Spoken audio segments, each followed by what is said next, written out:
City Noticias de las 8. Hola, hola, muy buenas noches. Qué gusto saludar a nuestra querida audiencia en la amada Bogotá, en Colombia y en el mundo. 8 en punto. Aquí están los titulares de las principales City Noticias del día. Titulares.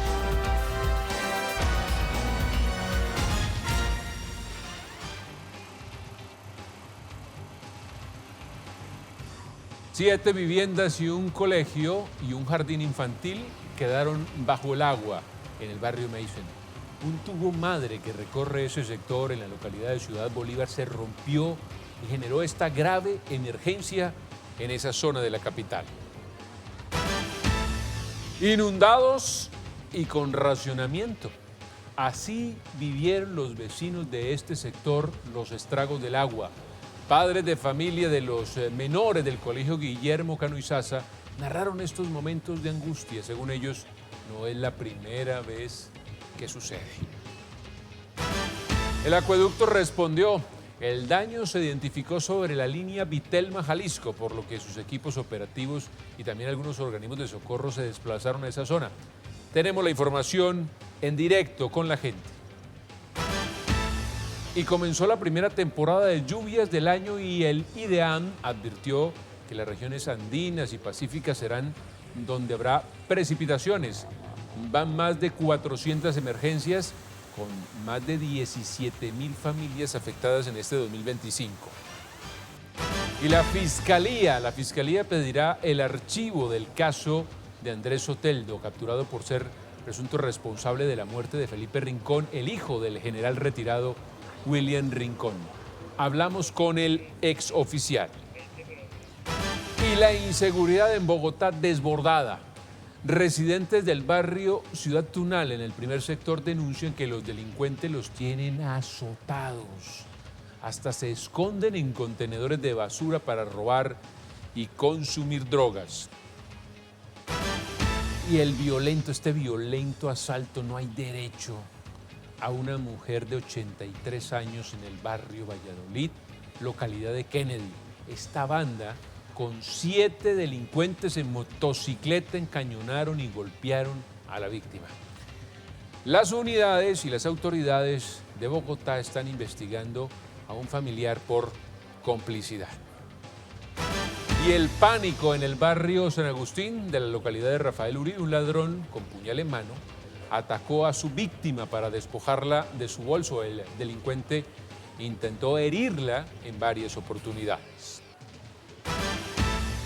Guardianes del orden en Bogotá.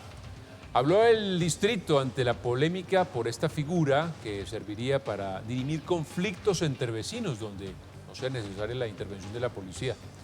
El presidente Gustavo Petro rechazó esta iniciativa. Y el gobierno intervino en la Subred Centro Oriente para desarrollar la construcción del nuevo Hospital San Juan de Dios, pero sigue ese rifirrafe con la alcaldía. Demoler la torre central es la manzana de la discordia. Y mientras tanto, el paseo de la muerte y la negligencia en su máximo esplendor. Traslados van y vienen, revisiones entre hospitales abundan. Conocimos el caso de Camilo Quintero, que retrata lo que viven miles y miles de pacientes. Y Croacia sorprendió y venció a la Francia de Mbappé en cuartos de final de la Liga de Naciones de la UEFA. Además, inició en Bogotá el Campeonato Nacional de Karate. Y tenemos las novedades del Festival Estéreo Picnic, que ya llega al Parque Simón Bolívar. Además, la ruta de los cafés regresa a Sopó. Estamos con fe, con esperanza y con mucho amor aquí en las City Noticias de las 8 por toda Bogotá. Bienvenidos. Noticia del día.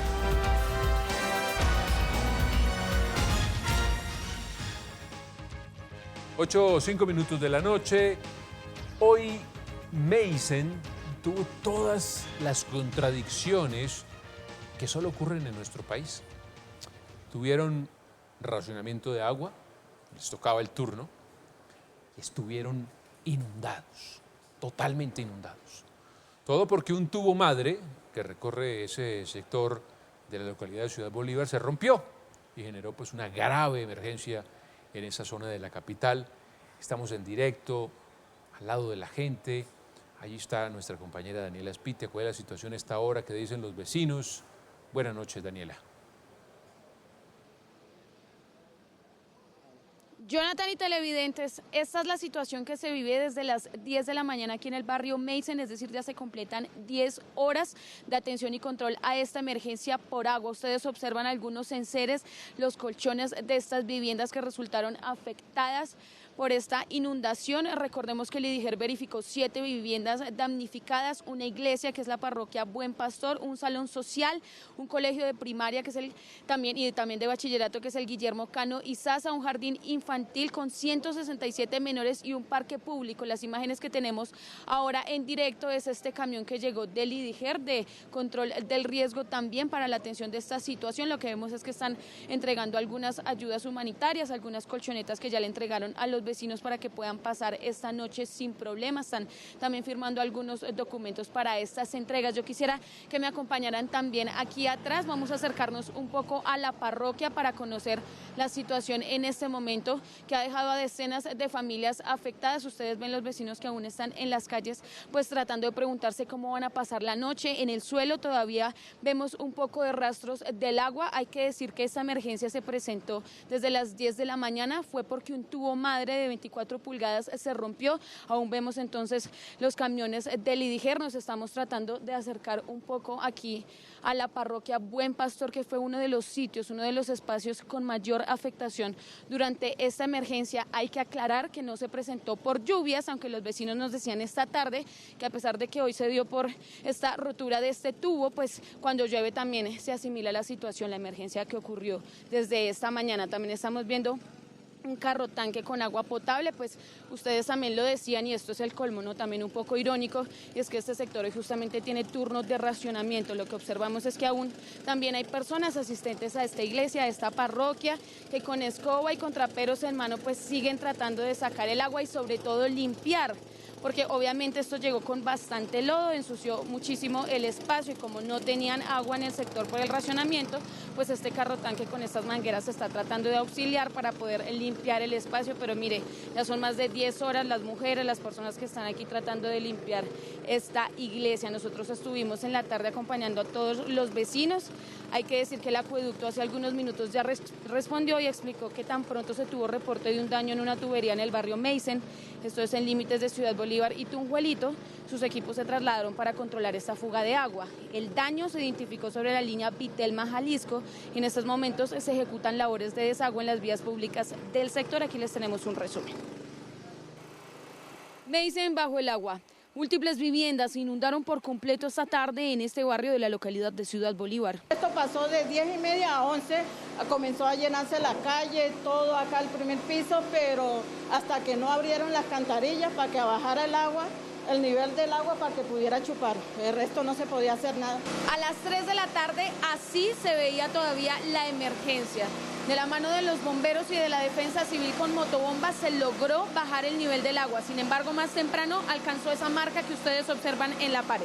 Los traperos y escobas fueron los aliados de más de 4 familias que por más de 7 horas lucharon para sacar el agua de sus hogares, algunos con camas y enseres dañados y con la incertidumbre de dónde dormir. ¿Cuántas familias viven solamente en esta casa y que se vieran afectadas hoy?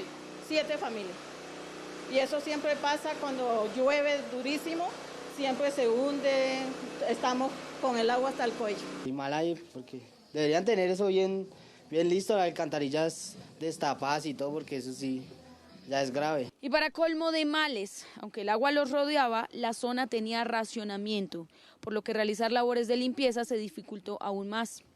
La señora Olga Sánchez ha vivido durante 30 años en este barrio y nunca vio algo así. ¿Cuánto tiempo lleva usted aquí trapeando y tratando de sacar el agua y el barro? A las 2:30 vine, a las 2:30, pero como tenemos hoy restricción de agua, entonces no hay agua para lavar estos traperos ni nada. O sea, suciedad con suciedad. Eso con suciedad. La causa fue un tubo madre de 24 pulgadas que se rompió y desencadenó la emergencia. La afectación fue por la ruptura de un tubo madre de la empresa de acueducto de alcantarilla de Bogotá.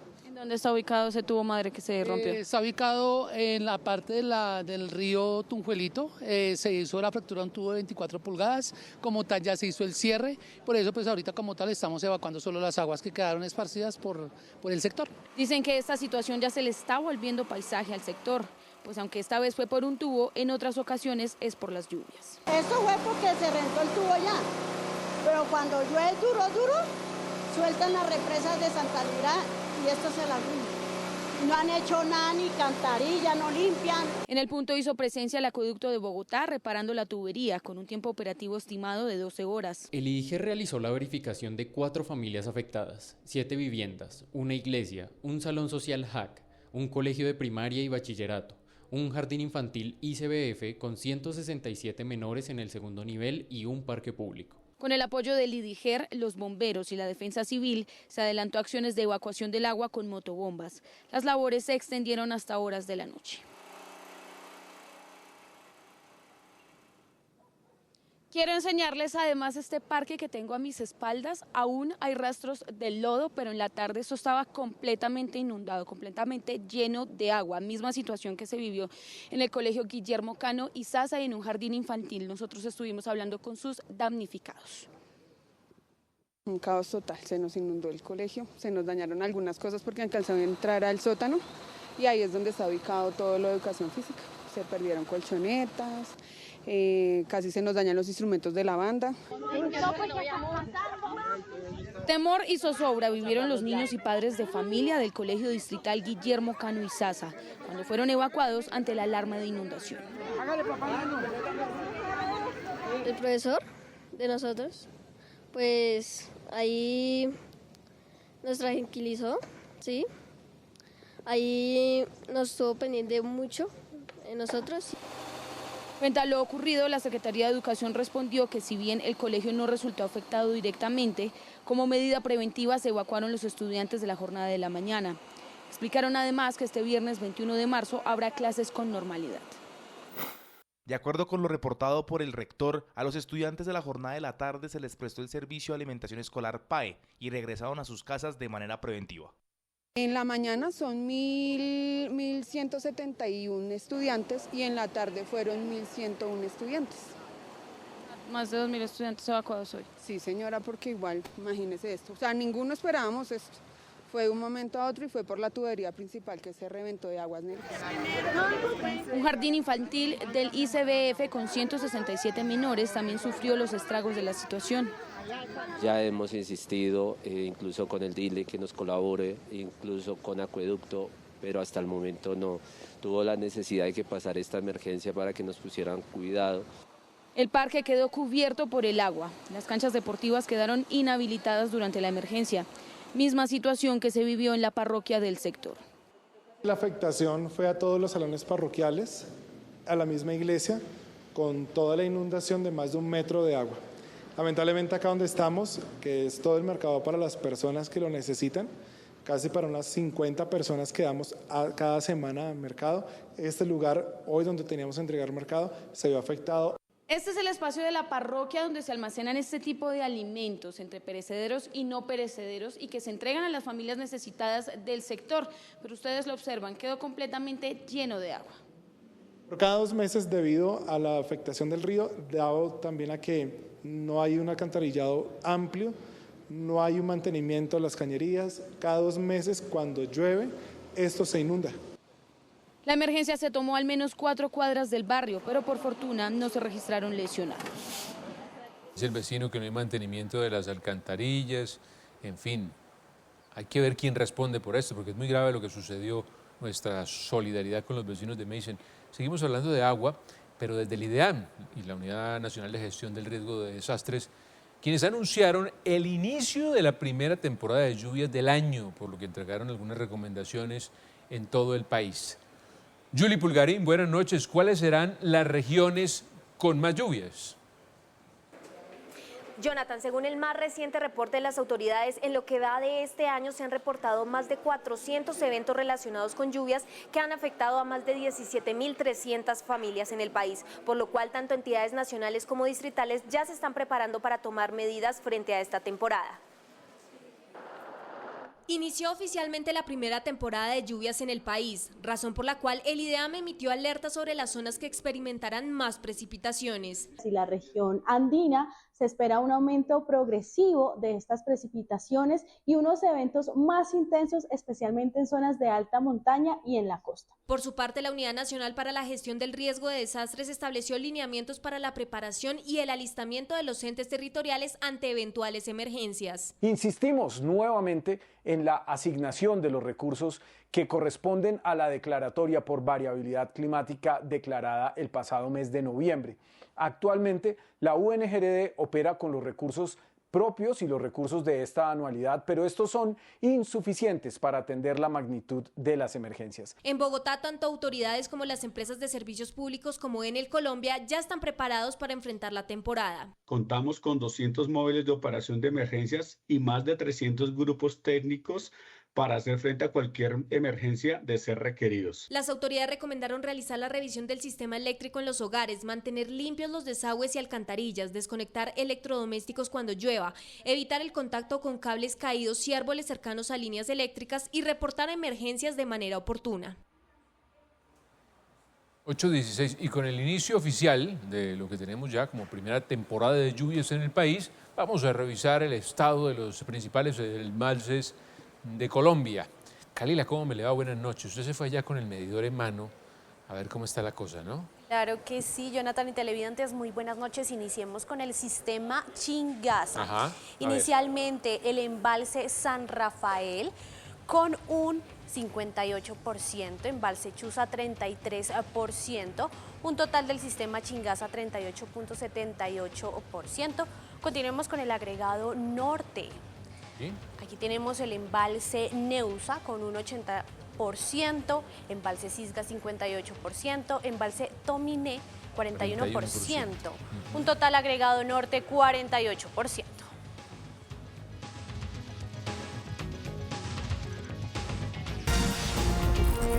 Local.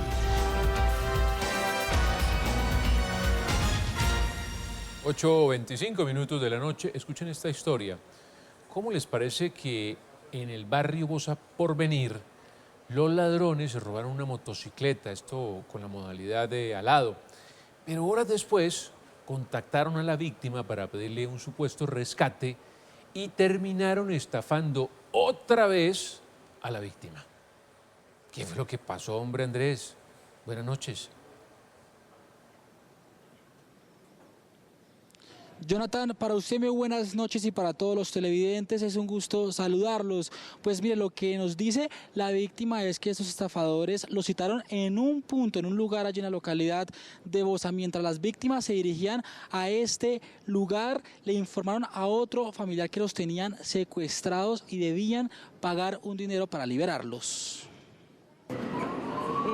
En el barrio Bosa Porvenir, ladrones se robaron una motocicleta con la modalidad de alado. Horas después de haber puesto la denuncia, contactaron a la víctima para pedirle un supuesto rescate. Diciéndonos que si queríamos recuperar la moto, teníamos que dar un dinero para la recuperación y encontrarnos en un punto del barrio para que pudiéramos recuperar la moto.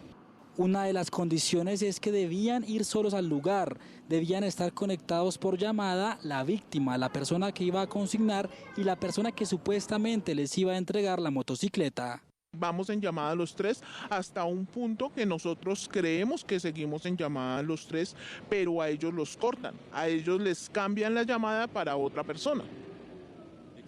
Y ahí es cuando a nosotros nos hacen creer que a ellos los cogieron y los metieron en una camioneta, amenazándolos con la vida y aparte quitándoles el celular que llevaban en llamada con los tres. Mientras a la víctima le daban otra información, los estafadores le estaban pidiendo dinero a la familia para no hacerles daño, porque supuestamente estaban secuestrados. Por la entrega de la moto nos exigieron $1.000.000 y posterior a que ya los tenían en el poder y amenazaban con la vida de ellos, nos exigieron más dinero, nos exigieron $600.000 más. ¿En qué momento ustedes se dan cuenta que es una estafa? En el momento que ya otra persona nos dice que ellos están en el CAI solos, que en ningún momento han sido contactados con ellos. y pues me llaman del mismo celular que llevan ellos a decirme no, aquí nunca llegó nadie, no vayan a transferir. La víctima recomienda a otros ciudadanos que no crean en supuestas recuperaciones de los vehículos, porque terminan en una estafa como les ocurrió a ellos, quienes perdieron la motocicleta valuada en 13 millones de pesos y el 1.600.000 pesos. Mire, y es que cambiando de tema, hablamos con el general retirado William Rincón, padre de Felipe Rincón, quien fue asesinado el 24 de noviembre de 2024. Lo que él señala es que pide justicia por el caso de su hijo y también contó y reveló que hay un testimonio clave en la investigación. El 24 de noviembre de 2024, Juan Felipe Rincón, de 21 años, fue asesinado en extrañas circunstancias en el barrio Quiroga, en el sur de la ciudad.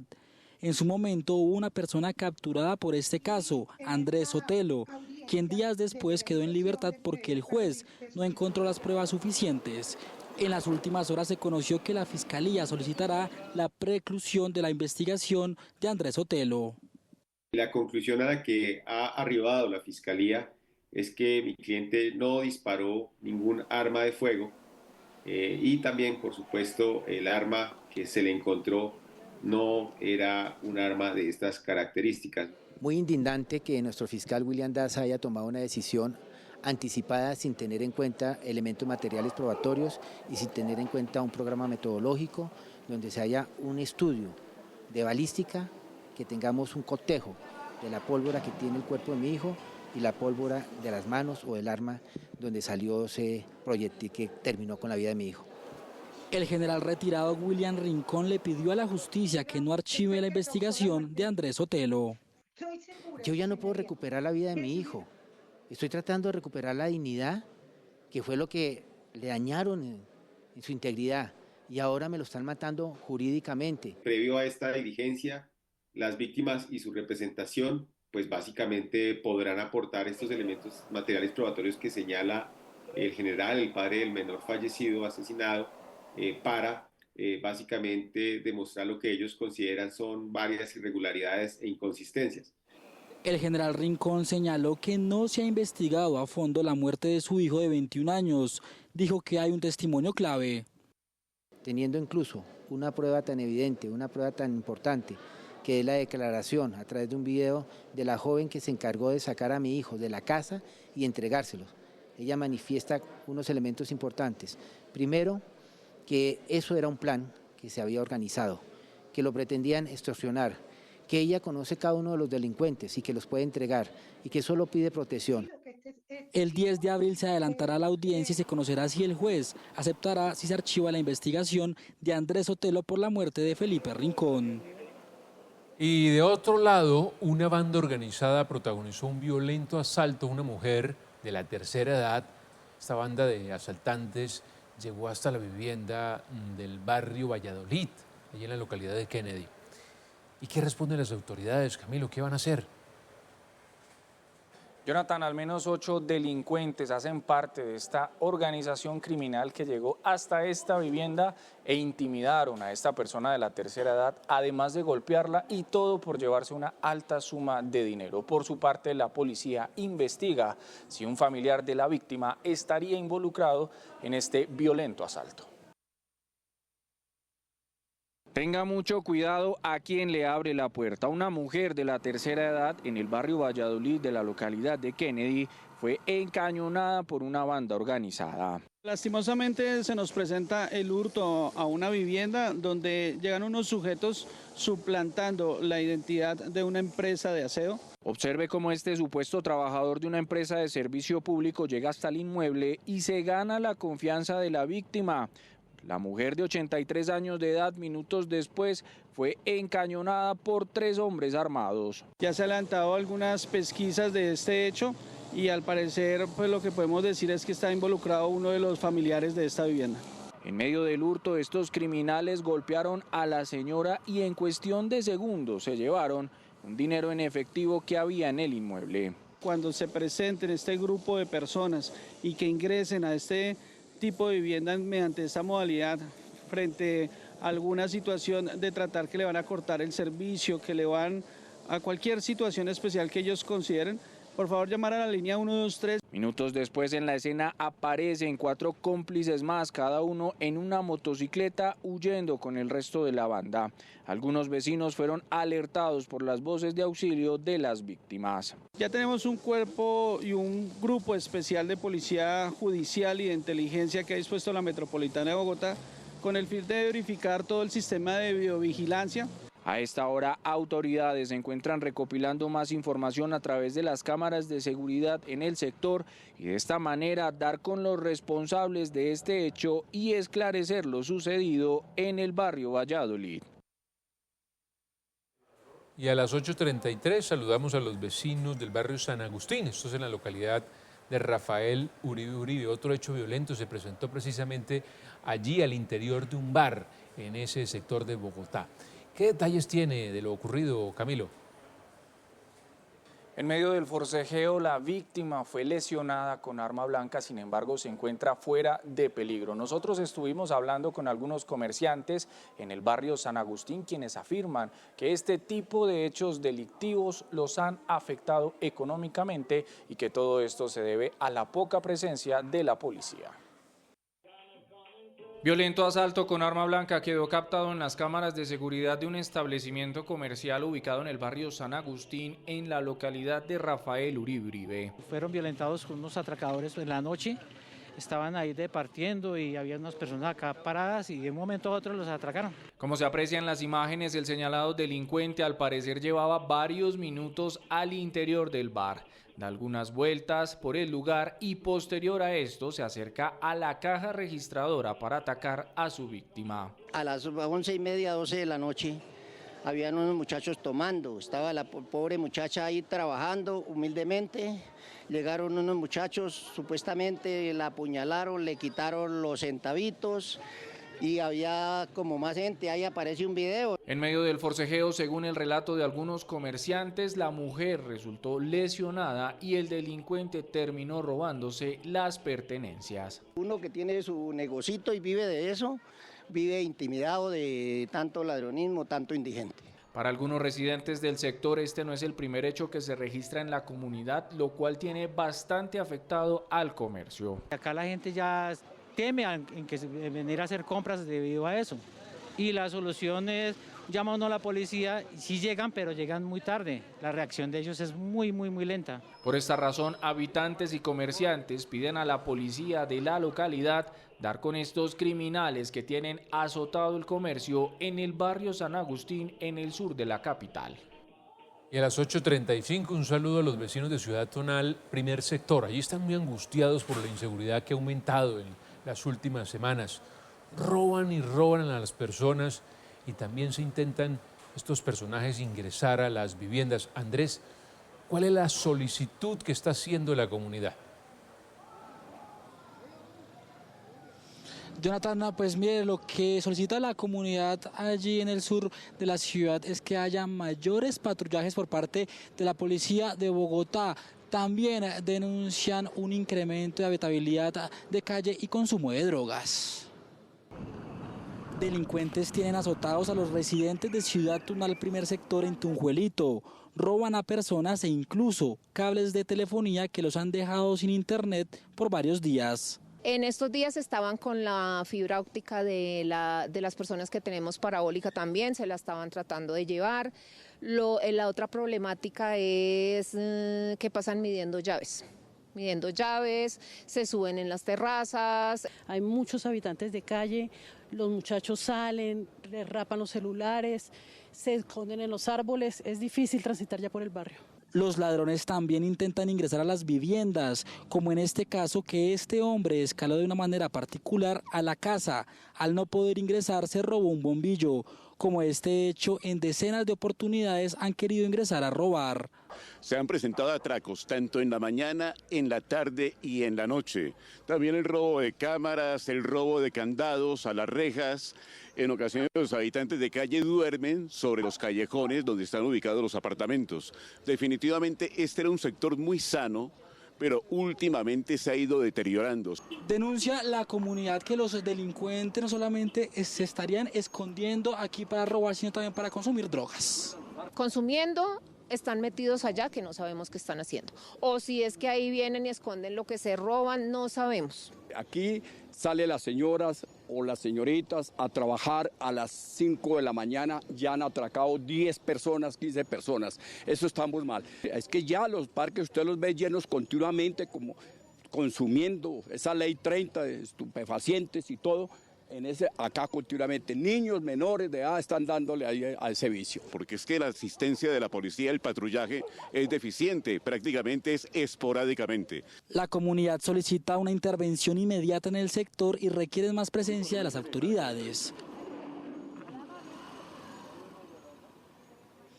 Y ahora nos trasladamos para el portal de Transmilenio de Usme, porque en las últimas horas la policía de Transmilenio capturó a un hombre que, aprovechando la multitud de las personas, le robó un teléfono evaluado en más de 1.500.000 pesos a un ciudadano, a un usuario que intentaba ingresar a un articulado. Fue en ese momento que la víctima se percató que lo habían robado con la modalidad de atraco, y fue allí en donde le avisó a las autoridades para que la policía llegara y pudiera capturar a este joven, un joven que tiene 22 años de edad. En su poder le encontraron una navaja y también recuperaron el teléfono, el cual es reconocido por la víctima, quien momentos antes le habían hurtado su celular, intimidándolo con un arma cortopunzante. Se le verifican los antecedentes, se identifica a esta persona y se realiza el registro a persona, encontrándole en sus prendas de vestir un arma cortopunzante. A ver. A propósito de esta polémica generada por la posibilidad de la creación de un cuerpo de gestores conocido como guardianes del orden en Bogotá, el secretario de Seguridad explicó cómo serviría este proceso, dice él, como apoyo a las labores de las autoridades que no requieran presencia de la policía. Kalila, cuéntenos qué más dijo el secretario del distrito en general frente a esa propuesta. Jonathan, afirmaron que actualmente la capital tiene el menor número de policías en los últimos 13 años. César Restrepo, secretario de Seguridad de Bogotá, explicó cómo funcionaría la estrategia de implementar guardianes del orden en la capital del país para reforzar la atención en temas de convivencia como la resolución de disputas vecinales, conflictos por ruido y problemas relacionados con el uso del espacio público. Estar en la calle, pendientes de aquellas cosas que alteran el orden urbano, pero adicionalmente atender a ciudadanos en requerimientos básicos, como por ejemplo la información sobre servicios de la ciudad, ubicación de servicios en el área donde están preguntando, la atención en primeros auxilios o en asuntos de emergencia con un entrenamiento que deben tener para eso, guías, lineamientos alrededor del código de convivencia y finalmente la mediación de conflictos. Explica que los guardianes del orden no son policías, no están armados y no cumplen ninguna función policial. Esta administración en ningún momento ha planteado y adicionalmente no comparte ninguna idea relacionada con policías locales. Colombia no es un país para policías locales. Colombia no es un país para debilitar el monopolio de las armas. Según el distrito, actualmente la capital tiene el menor número de integrantes de la policía en al menos 13 años. Que la policía encargada de luchar contra el crimen y la violencia, pues debería ser en un número al menos de unos 28.000 policías. Pero el gobierno nacional, los gobiernos que lo sucedieron, nunca se preocuparon por un reclutamiento y formación de policías suficientes para las necesidades que tienen las ciudades.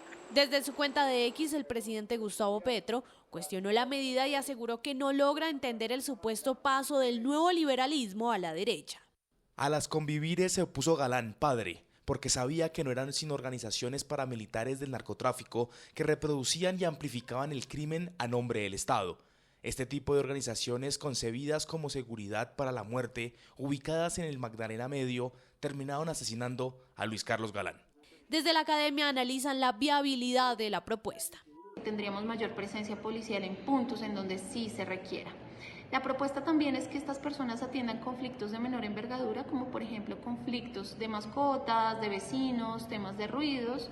La Ley 62 y el Código de Convivencia son enfáticos en que ningún civil, incluso si están contratados por alcaldías, gobernaciones o presidencia, pueden emular labores de policía. En otras palabras, ningún civil puede hacer recorridos, no puede patrullar. Lo que sí necesita Bogotá es reactivar los frentes de seguridad, las redes de cuidado y las redes cuidadanas, que llegaron a conectar más de 6.000 personas. El viceministro de Diálogo Social y Derechos Humanos, Gabriel Rondón, del Ministerio del Interior, envió una solicitud formal al alcalde Galán en la que plantea interrogantes claves sobre el programa.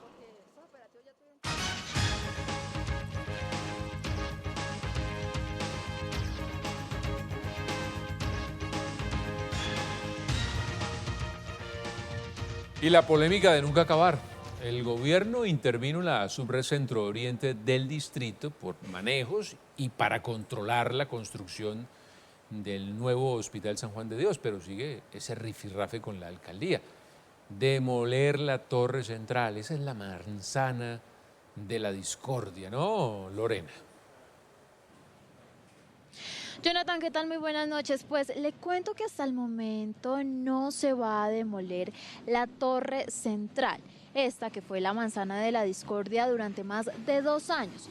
Además, también se indicó que no va a funcionar el centro para adultos mayores, sino por el contrario, se van a tratar especialidades indicadas también por el mismo hospital universitario que se pretende construir allí.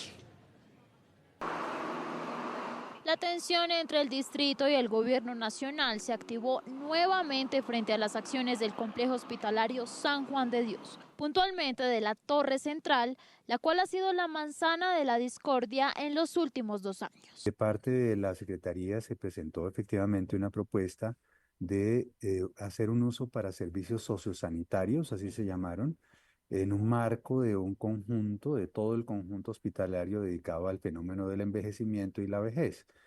Y de parte nuestra, pues realmente los 3 ministerios del gobierno nacional están muy convencidos de que el hospital hay que recuperarlo como hospital universitario, servicios que prestaba antes, con una tecnología actual, pues con una actualización más bien de esos servicios. Todo gira en torno a la duda entre si debe ser demolida como lo quiere el distrito o si es rehabilitada con cambios puntuales en su interior como lo plantea el gobierno. Un punto de quiebre en donde a hoy tomó la delantera la segunda opción. Yo creo que ya es muy claro para la administración distrital, eso quedó explícito en la última junta, que hay acuerdo entre el gobierno nacional y el gobierno distrital en que no se va a demoler la torre, sino se va a rehabilitar. Eso está claro, ese es un acuerdo ya explícito. Es por esto que el gobierno adjudicó nuevos contratos por más de 95.403 millones de pesos, en donde además desde la subred Centro Oriente, después de estar intervenida, se decidió de manera unilateral terminar el contrato que existía entre la Alcaldía de Bogotá y la Sociedad Anónima de Obras y Servicios Copasa, que se adjudicó en 2016 para restaurar el histórico complejo hospitalario. Y la ANIM hará entonces una fase de los estudios y diseños para después salir a contratar toda la parte de reforzamiento y rehabilitación. Entonces yo creo que en un mes a más tardar estaremos ya iniciando esos contratos de estudios y diseños. La posición de la alcaldía frente a la rehabilitación de la torre central indica que se debe contemplar que el distrito es el propietario y que el gobierno todavía no ha acordado los términos de la negociación ni el valor del predio a los inmuebles. Pues hasta ahora se conocen 2 avalúos, uno de catastro distrital por 365.606 millones de pesos y otro del Instituto Geográfico Agustín Codazzi por el gobierno de un valor de 391.195 millones de pesos. Tránsito.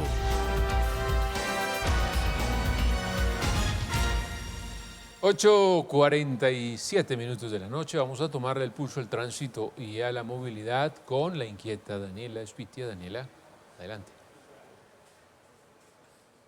Jonathan, en Tránsito y Movilidad hablamos de una jornada de manifestaciones esta tarde. Estudiantes y familiares de una institución educativa allí en la localidad de San Cristóbal estuvieron bloqueando una vía en contra de un presunto caso de abuso sexual a una estudiante. Esto fue durante más de 4 horas que justamente la calle 26 Sur con carrera Quinta Este estuvo sin paso, por lo que varios buses del SITP tuvieron que desviar su ruta. Sobre las 6 de la tarde, los manifestantes y el distrito lograron llegar a un acuerdo y a una mesa de trabajo para que el bloqueo se levantara. Escuchemos. Las niñas no se tocan y pues no fue el único caso que pasó con el profesor y se iban a realizar más casos por parte del profesor.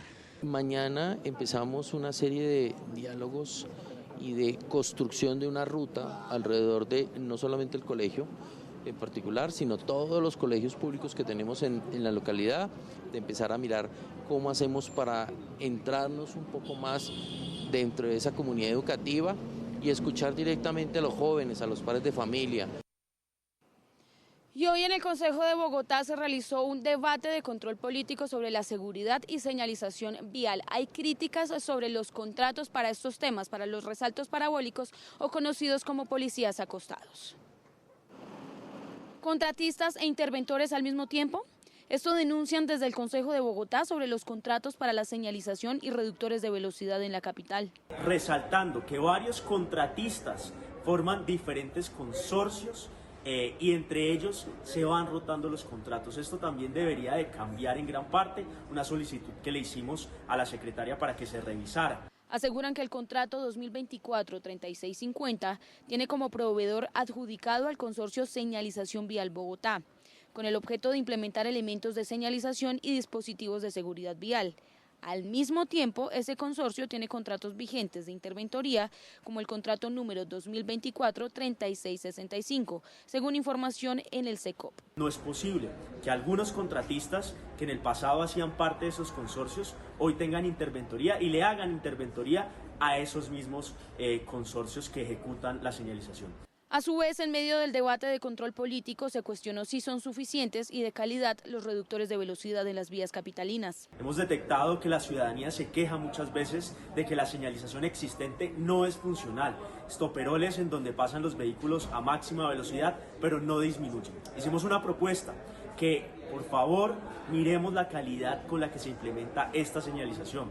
Por ejemplo, los resaltos parabólicos, esos mal llamados policías acostados, en donde efectivamente hay una funcionalidad, el vehículo para, disminuye la velocidad y lo pasa. Sobre los resaltos parabólicos, la Secretaría de Movilidad ha rendido cuentas sobre su implementación y el aporte para reducir la siniestralidad. La Secretaría avanzó en la gestión de resaltos parabólicos en las avenidas Villavicencio y Circunvalar. Estas intervenciones estuvieron acompañadas de jornadas para dar a conocer la medida y sus beneficios entre la comunidad, que en la localidad de Santa Fe impactaron a más de 200 personas y en Ciudad Bolívar a más de 250. En febrero, los siniestros graves disminuyeron en un 5% con respecto a este mismo periodo del año 2024. Adicionalmente, se registró una reducción del 36% en el total de personas fallecidas en las vías.